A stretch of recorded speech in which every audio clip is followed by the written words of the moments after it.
Ne fokusi kryesor është se si ka qenë reforma e 2014-ës dhe ku jemi sot, besoj. Statistikat ne kemi çuar me shkrim dhe i keni aty qoftë për lëvizjen e popullsisë, qoftë për shpenzimet operative, qoftë për ndarjen e buxhetit në përqindje.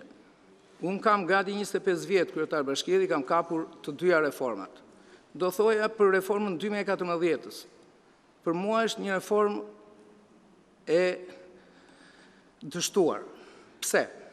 Që në kryeterës, personalisht kam kërkuar të bësh më përpara se të bësh reforma territoriale, të bësh reforma e decentralizimit pushtetit. Që këto pasoja ne i kemi vuajtur çdo vit edhe më shumë. Kjo nuk u bë. U bë me hapa të shpejta. Edhe në territor. Pse u bë keq edhe në territor? Sepse u mor harta, ashtu siç po merret edhe tani, dhe po hiqen vija. Kë komunitet do zhdukim edhe kë do lënë, për arsye të ndryshme, qoftë politike, qoftë ekonomike, apo dhe në aspekte të tjera. Pse e them këtë? Po marr me fakte dhe me prova.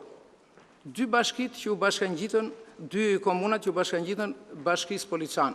Po marr kryesisht komunën Vërtop. Komuna Vërtop ka fshatrat si Vodica, që është vetëm 500 metra larg Beratit, u bashkangjit Poliçanit, që distanca e tyre u largua. Komuna Tërpan ka fshatrat si Plashniku, që është në Memaliej, është 87 kilometra të vinë Poliçan. Edhe nëse kjo njësi do të zmadhojt, imagjino, do 3 ditë me ardhe dhe marrë shërbimin në Skapar, apo ku do që tjetë. Pra po marrë dy aspektin e decentralizimit dhe të teritorit. Unë mendoj se ju du të shikoni si komision qoftë se e keni seriozitetin, po s'besoj se e keni këtë edhe forcën, nuk besoj. Nuk besoj se e keni. Po desh dhe u them edhe me fakte se kam guximin dhe u them. Nuk e keni këtë. Unë po sjell faktet dhe provat të Bashkisë Poliçan. Duhet keni parasysh, jo çdo bashki është e njëjtë, kanë specifika të veçanta. Poliçani ka qenë një qytet industrial, ka pasur 3500 punonjës. Dhe bashkia është i vetmi institucion që punëdhënës, është punëdhënësi më i madh. Dhe gjithë kjo barë i ra bashkisë e punësimit. Patjetër që këto bashki që kanë qytete industriale do bëjnë buxhete sociale. Dhe ne sot, edhe pse kemi bërë buxhet sociale, Bashkia Poliçan hyn të bashkitë e gjelbra. Nuk hyn të bashkitë me risk financiar. Del me të ardhurat e veta. Një. E dyta, Bashkia Poliçan investon më shumë në përfshatra. 75% nga buxheti vet i ka investime në përfshatra. Ka bërë qendrat urbane e para fare përpara se të fillonte reforma e Arbërit edhe e Klosit. Ka bërë qendrat urbane. Ka shtruar edhe ka bërë qendra në të gjithë qendrat e fshatrave, qendrat urbane, jo vetëm në aty, po ka bërë asfaltimin në shumë fshatra siç është Tërpani, Pronoviku, Kalluçi, Mrakua e tjera. Në transferimin që na u bën ne si komuna, patjetër kishin ato deficitet e veta, ne sot e kemi zero, po thuaj se detyrimet kafshit të tretëve, si bashki. Pjesa tjetër, kur thash për shërbimet, ne sot afrojmë të gjitha shërbimet si bashki, qoftë në infrastrukturë, pra kemi bërë rrugë edhe në fshat, edhe në qytet, edhe në lagje, me të ardhurat e bashkisë. Me të ardhurat gjithmonë, me të ardhurat e bashkisë. Për kanalet vadice, edhe i pastrojmë, edhe i investojmë. Te zjarfikset, me aq mundësi sa kemi marrë pjesë, kemi angazhuar dhe forcat tjera përveç forcës zjarfikse, 143 punonjës të tjerë, me çanta dhe me pompa dore që kemi marrë dhe kemi organizuar operacione për fikjen e zjarreve. Për pastrimin e qytetit, për mirëmbajtjen e shkollave, kopshteve, çerdheve, varrezave, edhe kudo tjetër bashkia ka qenë eficiente. Dhe këto janë me shifra edhe me fakte. Një problem tjetër që sot është në gjithë Shqipërinë, po thuajse në zonat që kanë qenë qytete industriale dhe sot ka një varfëri të tillë, Bashkia Poliçan nga ana sociale ka ngritur një qendër sociale ku i japim ushqim mëngjes dhe drek, dhe afrojmë dhe shërbimin në banesave 176 familje, falas. Gjithë pensionistët e Poliçanit e pin kafe dhe çajin e pin pa lek, si asnjë bashki tjetër në Shqipëri. Nxënësit e shkollave që nuk përfitojnë nga subvencioni I arsimit, I kemi vënë furgon në dispozicion, që ai fëmija që është 7 vjeç, mos ta vrasi vetë tima rrugës dhe mos ta zër shiu. Të gjitha ato familje që nuk marrin dot strehim për arsye të ndryshme, bashkia I subvencionon strehimin dhe paguan bashkia. Pra, për këto shtresa sociale që sot duhet kthyer koka më shumë se kurrë, se kanë qenë general, deputet, ministra dhe nuk e kthejnë dot kokën nga kafeneja. Këtë duhet shikoni ju ke kjo reformë, ka ata njerëz dhe varfër, dhe mos shikoni vetëm shifrat. Sa buxhet shkojnë, sa përqind buxheti shkojnë për investime, sa shkojnë këto. Suedia, Kanadaja, ku digja unë etj. Dhe donit na ktheni në ish kooperativat apo në ish komunitetet ekzekutive. Vërtet ato komunitete kishin atë eficiencë, po mos harroni një gjë të dashur, që në çdo fshat kishte maternitet, kishte arsim, kishte qendër kulturore.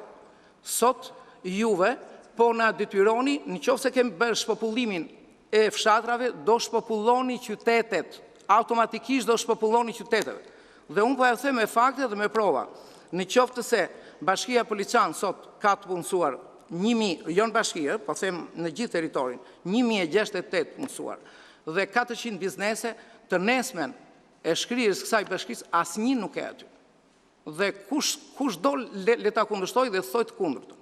Le thot të kundërtën. A jemi ne për zmallimin e bashkive të mëdha? Konkretisht, thash kam 25 vjet kryetar bashkie, kam kapur edhe ish komunitetet ekzekutive. 34 vjet me skrapari nuk u vu një gur në Poliçan. Ai popull e ka vuajtur aq shumë sa kur e kujton atë plag sot dridhet. Edhe gjithë komuniteti Poliçanit, qoftë shoqatat, qoftë këshilli, ju ftoj juve si komision të vinit, sepse kushtetuta e thot duhet vini ta bëni digjesën atje në komunitet. Jo të na mblithni këtu, apo në qarkun e Beratit, apo Dibrës, apo kudo tjetër. Sepse Berati nuk ka interes. Nuk ka interes. Komuniteti Beratit nuk shkrihet. Dakord do thonë. Dakord. Ju hajde të komunitetet atje. Sepse u bë dhe reforme parë, erdhi na projekti STAR, ashtu si u bë. Dhe sot ne vuajmë këto pasoja. Tani duhet të ketë edhe një guxim ti thua çto gjëra. Unë personalisht e kam mbyllur karrierën politike dhe nuk më intereson lufta me pushtetin, po unë nuk mund të hesht përpara atyre njerëzve që më kanë votuar 25 vjet rresht. Edhe thash, është herë e parë që jam me Lucianën ose me krahun e Podes, se në rastin konkret këta janë, e di që Maznikut nuk po I vjen mirë, po do ta them edhe atë të mirë që ka bërë Mazniku, që do ngelet te pushteti vendor. Një nga të mirat që ku bërë pushteti vendor u rritën pagat. Edhe këtë unë ta falenderoj, e kam falenderuar, edhe publikisht, po edhe sot përpara, pagat u rritën në administratën vendore. Kjo ka bërë që të kthehen shumë intelektual në qytetet tona për shkak të pagave dhe pushtetin vendor sot e shikojnë me shumë zili për shkak të pagave. Më falë, si?